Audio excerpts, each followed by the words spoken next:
Bismillahirrahmanirrahim. Assalamualaikum warahmatullahi wabarakatuh. Selamat berjumpa kembali siswa sekalian pada pembelajaran fisika hari ini. Kita akan melanjutkan pembelajaran kita pada kompetensi dasar 38 yang sudah kita bahas sebelumnya, yaitu listrik arus searah.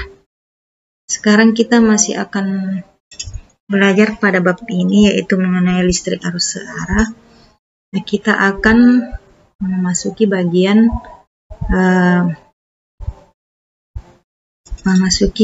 hukum-hukum dan besaran-besaran listrik arus searah.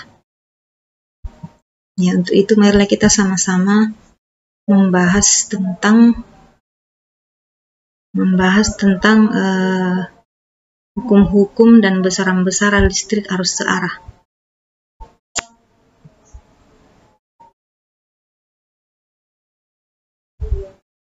Nah, ini ya.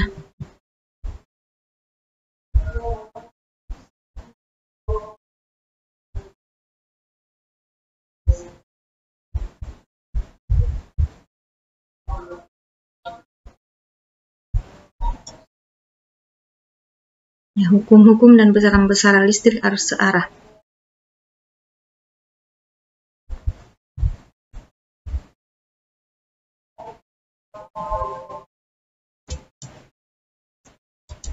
Kompetensi dasar 38, ya, jadi masih lanjutan pada kompetensi dasar sebelumnya, tapi pada tujuan pembelajaran berikutnya. Kompetensi dasarnya pengetahuan 38 menerapkan hukum-hukum kelistrikan arus searah. Kemudian kompetensi dasar keterampilannya 48 menyajikan hasil percobaan hukum-hukum kelistrikan arus searah. Berikutnya tujuan pembelajaran. Pembelajaran 1 menjelaskan konsep listrik arus searah. DC 0, kemudian tujuan pembelajaran 2 mendeskripsikan hukum-hukum dan besaran-besaran listrik arus searah. Dan yang ketiga adalah memformulasikan hukum-hukum dan besaran-besaran listrik arus searah.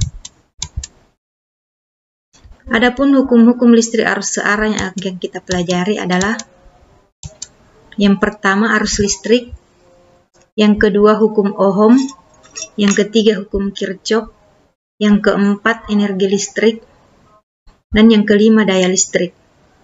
Nah, pada bagian ini kita hanya akan membahas arus listrik, hukum Ohm, dan hukum Kirchhoff. Nah, untuk yang nomor 3, untuk energi dan daya listrik akan dibahas pada pertemuan berikutnya. Kita mulai dari arus listrik. Biasa disimbol dengan lambang I. Apakah yang dimaksud dengan arus listrik? Yaitu banyaknya muatan-muatan listrik atau Qi atau elektron-elektron yang mengalir dalam suatu penghantar tiap satuan waktu. Dapat dirumuskan sebagai I sama dengan banyaknya muatan, berarti Qi per tiap satuan waktu per T. Di mana I adalah kuat arus listrik, satuannya coulomb per sekon, biasa disebut dengan ampere atau A, ya. Kemudian Qi besaran muatan listrik, satuannya coulomb C. T adalah waktu sekon. Kita ambil contoh soal, sebuah kawat penghantar dilewati 2 elektron.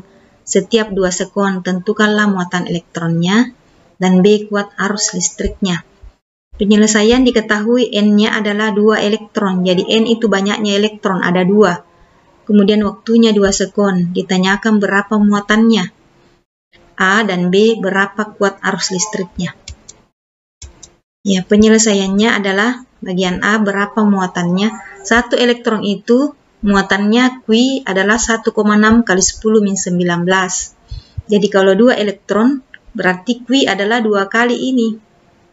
Berarti 2 kali 1,6 kali 10 pangkat min 19 coulomb. Ya, 2 kali 1,6 adalah 3,2 kali 10 minus 19 coulomb. Kemudian jadi jawabannya adalah 3,2 kali 10 min 19 coulomb. Kenapa? Karena 1 elektron itu muatannya 1,6 kali 10 min 19 coulomb. Di dalam soal kan 2 elektron, jadi kalau 2 ini saja yang dikali 2. Berarti 2 kali 1,6 kali 10 min 19 coulomb. Jawabannya tentu adalah 3,2 kali 10 min 19 coulomb. B. Kuat arus itu Qi per T. Q Q-nya 3,2 kali 10 min 19 per T-nya 2. Berarti 3,2 bagi 2, 1,6 kali 10 min 19 coulomb per sekon, atau 1,6 kali 10 min 19 ampere. Nah, itu jawabannya ya. Berikutnya hukum Ohm. Seorang ilmuwan bernama George Simon Ohm menyelidiki hubungan antar beda potensial listrik dengan besarnya kuat arus listrik. Jika beda potensial listrik diperbesar, bagaimanakah pengaruhnya terhadap besar kuat arus listrik? Beda potensial listrik sebanding dengan kuat. Dari hasil penelitian daripada George Simon Ohm itu, dia memperoleh bahwa beda potensial listrik sebanding dengan kuat arus listrik. Artinya semakin besar potensial listrik, semakin besar pula kuat arus listrik. Sama dengan aliran air ya, semakin tinggi perbedaan tinggi antara satu titik dengan titik lain di dalam suatu aliran air, maka semakin deras airnya, semakin kuat arusnya. Ya, sama dengan listrik. Nah, dapat ditulis dengan singkat V sebanding dengan I. V per I itu selalu konstan C, di mana C itu bernilai R, sama dengan R, atau P per I sama dengan R. Nah, inilah yang disebut dengan persamaan hukum Ohm yang ditemukan oleh George Simon Ohm. P adalah beda potensial listrik volt, I kuat arus listrik ampere, dan R hambatan penghantar Ohm. Jadi V perbandingan antara V beda potensial dengan kuat arus itu adalah konstan dan disebut, dan Ohm menamakannya sebagai hambatan penghantar. Penghantar itu adalah kawat, kabel. Begitu ya. Nah, berikutnya hambatan kawat penghantar. Seperti halnya selang atau pipa yang dilalui air, hambatan di dalam selang atau pipa akan menyebabkan berkurangnya aliran air yang lewat. Maka kawat penghantar yang dilewati muatan-muatan listrik juga akan mengalami hambatan, sehingga kuat arus listrik yang lewat juga akan berkurang. Besar hambatan pada kawat penghantar dipengaruhi oleh beberapa faktor, yaitu 1. Sebanding dengan panjang kawat L, sebanding dengan besar hambatan jenis penghantar ρ, berbanding terbalik dengan luas penampang kawat A. Dapat dirumuskan sebagai berikut. R sama dengan ρ L per A. R adalah hambatan kawat penghantar Ohm, ρ hambatan jenis kawat penghantar Ohm meter, L panjang kawat penghantar meter, dan A adalah luas penampang kawat penghantar meter pangkat 2.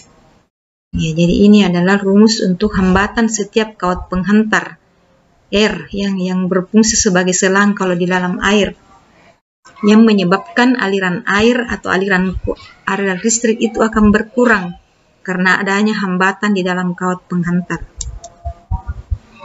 Contoh soal, sebuah kawat penghantar panjangnya 1 meter, luas penampang kawat 3,4 kali 10 min 9 meter pangkat 2. Kawat terbuat dari tembaga dengan hambatan jenis 1,7 kali 10 min 8 ohm meter. Jika pada ujung-ujung kawat dipasang beda potensial 3 volt, tentukanlah hambatan penghantar. B. Kuat arus yang mengalir pada kawat penghantar.